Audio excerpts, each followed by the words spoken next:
Assalamualaikum warahmatullahi wabarakatuh. Alhamdulillahirrabbilalamin. Wa biyasta'inu ala umuri dunya wa din wa ala alihi washabihi ajmain. Halo semuanya, kembali lagi bersama saya Novia Sri Rahayu di podcast Universal. Malam ini saya tidak sendiri, saya ditemani oleh salah satu ustadz di Pondok Pesantren Mahasiswa Universal, yaitu ada Ustadz Dik Dik Solihuddin MPD. Di sini ada di sebelah kanan saya. Halo Ustadz, apa kabar hari ini?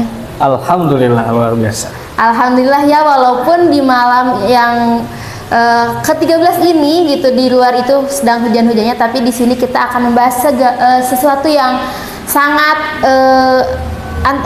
istimewa, yaitu PDF. PDF apa sih PDF itu? Kita bukan lagi membahas tentang perkuliahan ya Ustadz, bukan portable document format, bukan ya. Tentunya PDF di sini yaitu pendidikan diniyah formal. Tentu saja jangan berlama-lama, kita langsung aja kupas secara tuntas apa sih itu PDF gitu, PDF universal. Tentunya dengan narasumber yang sangat luar biasa kali ini. Oke Ustadz, langsung saja mungkin ya ke pertanyaan pertama gitu ya. Apa sih sebenarnya PDF itu Ustadz, atau pendidikan diniyah formal ini? Assalamualaikum warahmatullahi wabarakatuh. Bismillah, alhamdulillah, wassalatu wassalamu ala rasulillah. Langsung saja mungkin malam ini kita akan membahas PDF ya. Tadi udah dijelaskan ya, PDF itu bukan sebagaimana format dalam tugas-tugas PDF, Word atau yang lain, dokumen-dokumen lainnya ya. Jadi PDF di sini adalah pendidikan diniyah formal. Nah, dalam pendidikan diniyah formal ini adalah ciri khasnya itu pondok pesantren, dan PDF ini tidak ada kecuali di pondok pesantren gitu. Jadi kalau tidak ada pondok pesantren maka tidak bisa mendirikan PDF. Nah, untuk jenjang PDF itu ada 3 tingkatan. Yang pertama ada ULA setingkat SD, ada WUSTO setingkat SMP atau MTS, ada juga mulia. Mulia itu setingkat SMA, SMK, aliyah. Nah itu. Nah jadi PDF ini ada 3 tingkatan gitu. Kalau sejarahnya itu PDF itu sebetulnya berbicara pondok pesantren sebetulnya. Pondok pesantren. Jadi sudah lama, kalau pondok pesantren sudah lama, maka PDF ini sebetulnya dari dulu sudah ada gitu. Jadi pendidikan diniyahnya itu sudah ada sebetulnya. Karena di pondok pesantren pasti diajarkan tentang keagamaan. Iya, betul. PDF ini kalau zaman dulu belum ada ijazahnya. Jadi tidak ada ijazahnya, tidak diakui oleh kementerian. Maka sekarang adanya pendidikan diniyah formal, mereka yang tinggal di pesantren dan ingin melanjutkan ke tingkat SMP atau SMA, nah bisa bergabung di PDF pendidikan diniyah formal gitu. Oke, baik, itu penjelasan dari PDF tersendiri. Lalu Ustadz, bagaimana sih sebetulnya konsep dari pendidikan diniyah formal ini gitu, dan mengapa ini berbeda dengan pondok pesantren tradisional pada umumnya gitu ya? Ya, mungkin dari segi perbedaannya itu banyak sekali ya. Jadi kalau PDF ini dari mulai kajian-kajiannya itu terstruktur gitu. Jadi jelas gitu. Tujuan pembelajarannya nanti jelas, terus materi yang dikajinya juga jelas sekali gitu. Artinya perbedaan nanti mungkin ketika tingkatnya SMP atau WUSTO setara SMP MTS, bedanya apa? Akan ada MTS ya. Di MTS juga dikaji keagamaannya.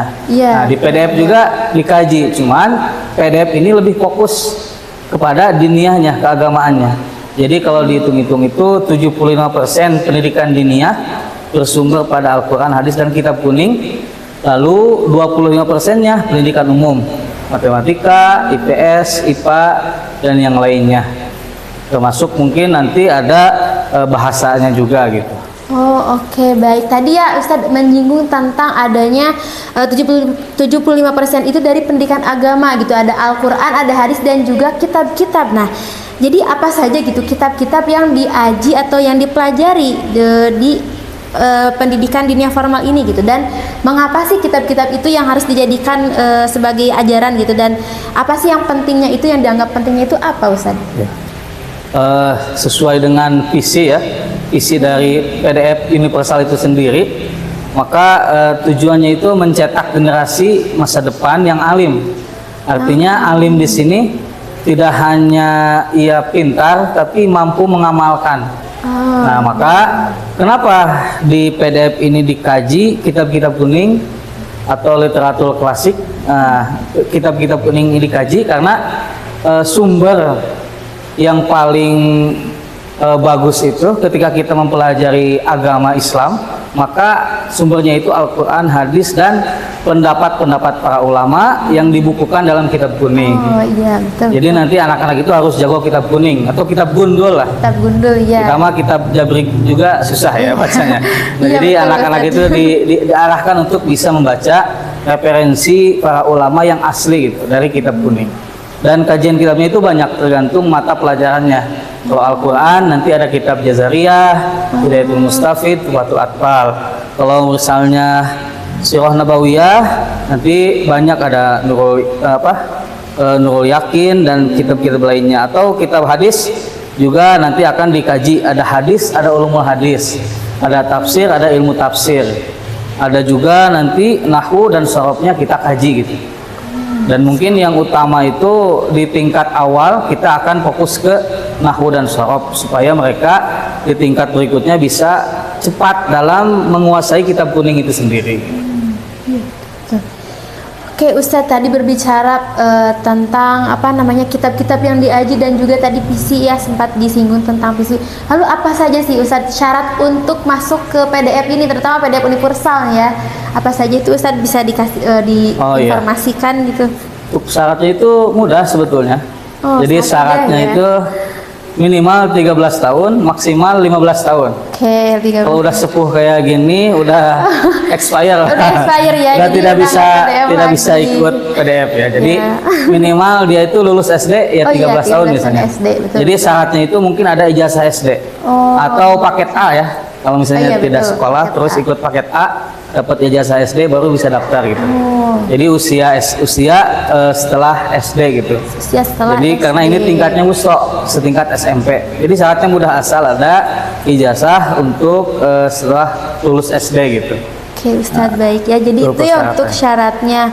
Lalu berbicara setelah syarat gitu, pasti ada dong keunggulan gitu. Dari apa saja sih Ustadz keunggulan dari lulusan PDF ini gitu dibandingkan lulusan pendidikan agama lainnya seperti madrasah aliyah atau madrasah sanawiyah yang lain gitu? Oke. Keunggulan PDF universal ini banyak sebetulnya. Ya diantaranya kami cantumkan itu kurang lebih ada 5 gitu. Yang pertama itu tafakuh fiddin, 75% pembelajarannya itu dikhususkan pada kajian keagamaan Islam dan 25% adalah materi pembelajaran umum. Itu diantara keunggulannya. Jadi anak-anak tidak hanya belajar tapi juga mempraktekkan. Kadang mungkin kalau hanya di sekolah hanya belajar saja ya, teorinya seperti apa, tapi prakteknya kan guru tidak tahu karena mereka pulang ke rumah. Jadi wajib pondok, kalau di PDF itu wajib pondok. Nah, jadi 24 jam di pondok pesantren, beberapa jam kita belajar materi dan di jam lainnya kita praktek sholat berjamaah, wudhu. Jadi kelihatan lah, terawasi oleh asatid atau pengasuh langsung gitu. Nah, yang kedua keunggulannya itu kita akan fokus di tahfidz Al-Quran. Targetnya itu minimal santri itu dalam 3 tahun 5 juz. Nah, minimal gitu. Tapi kalau memang santrinya dalam 1 tahun bisa menyelesaikan 2 juz, 3 juz, maka kemungkinan 10 juz atau bahkan 30 juz itu bisa sangat memungkinkan kalau santrinya punya keinginan yang kuat gitu. Nah, itu yang kedua tahfidz Al-Quran. Yang ketiga keunggulan di PDF ini, santri akan diarahkan untuk menguasai kitab kuning tadi, kitab-kitab gundul. Jadi supaya menopang ilmu keagamaannya itu. Nah, yang keempat diarahkan juga mereka mampu menguasai bahasa asing, terutama mungkin bahasa Arab ya. Karena kitab kuning itu bahasanya bahasa Arab, kemungkinan mereka wajib atau diarahkan untuk bisa bahasa Arab. Dan ada nanti tambahan bahasa Inggris supaya mereka juga tidak hanya bergaulnya dengan bahasa Arab, tapi bisa bergaul secara lebih luas dengan menguasai bahasa Inggris. Dan yang kelima, target atau keunggulan di PDF ini akan fokus pada pendidikan karakter, sebagaimana dicontohkan oleh baginda Nabi Muhammad SAW menjadi akhlaknya akhlak mulia. Nah, itu seperti itu untuk keunggulannya. Oh ya, banyak sekali ya Ustadz keunggulan dari PDF. Insya Allah banyak sekali ya. Masya Allah sekali gitu Insya Allah ya. tidak akan rugi lah. Betul betul. Nah, berbicara tentang keunggulan, nah nanti kan pasti siswa atau mahasantri santri di dalamnya itu kan akan lulus ya Ustadz ya gitu. Ya. Apa keunggulan lulusan PDF ini gitu dibandingkan lulusan pendidikan agama lainnya seperti di sanawiyah dan juga aliyah? Oke. Selain tadi mendapatkan ijazah, mereka juga sudah pasti pandai atau mahir dalam ilmu-ilmu keagamaan. Itu yang paling utama, karena targetnya itu mencetak kader ulama masa depan gitu. Jadi supaya mereka menjadi ulama yang memang memiliki keilmuan yang khusus. Artinya tidak hanya secara teori tapi secara praktek dalam kehidupan, dalam bermasyarakat mereka punya kemampuan itu. Nah itu jadi keunggulan atau lulusannya itu diarahkan seperti itu. Dan mungkin nanti bagi mereka yang melanjutkan ke SMK, SMA atau ke perguruan tinggi itu sangat memungkinkan. Apalagi sekarang banyak beasiswa tahfidz, beasiswa hafidhoh kan itu ada beasiswanya gitu. Itu akan menunjang untuk melanjutkan ke ilmu-ilmu atau ke tingkat-tingkat berikutnya. Jadi ada golden ticketnya ya Ustadz ya. Nah itu betul sekali. Jadi itu tidak hanya ke untuk ke pendidikan yang lebih umum pun seperti kedokteran, teknik itu pun masih bisa gitu loh. Iya, karena kita mengkaji juga pendidikan umum. Pendidikan umum seperti matematika, bahasa Indonesia, IPA, IPS, PPKN supaya lebih nasionalis dan yang lainnya. Jadi ada pendidikannya umum tidak ditinggal gitu. Nah, seperti itu. Jadi tidak khawatir ya Ustadz mau melanjutkan ke jenjang yang sifatnya ke pendidikan umum, apalagi ini sudah ada bekal di pendidikan agama yang cukup kuat gitu ya. Nah, itu seperti itu. Jadi sudah luas sekali mau kemana melanjutkannya gitu. Nah, lalu Ustadz bagaimana lulusan PDF ini bisa berkontribusi dalam masyarakat itu selain menjadi ulama dan juga pendakwah gitu ya? Tadi sudah dijelaskan oleh Ustadz di sini sedikit tentang kontribusi ya mungkin nanti ketika mereka pulang ke rumahnya, ke masyarakatnya masing-masing, karena kita juga ada ekstrakurikuler. Ada ekstrakurikuler dalam PDF ini, misalnya seperti di sini dituliskan ada tilawah, ada seni Islami hadroh atau marawis, ada public speaking juga, ada pramuka, ada English club, ada bela diri, ada kaligrafi dan juga futsal.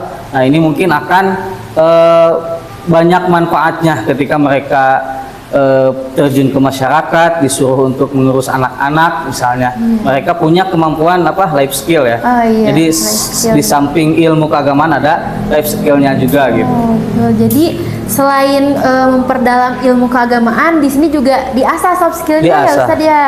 Wah, luar biasa sekali ya ini PDF ini. Nah, lalu Ustadz ini mungkin jadi pertanyaan terakhir ya sebelum kita menutup sesi ini gitu. Apa pesan atau harapan Ustadz bagi generasi muda yang ingin mendalami agama melalui program PDF ini?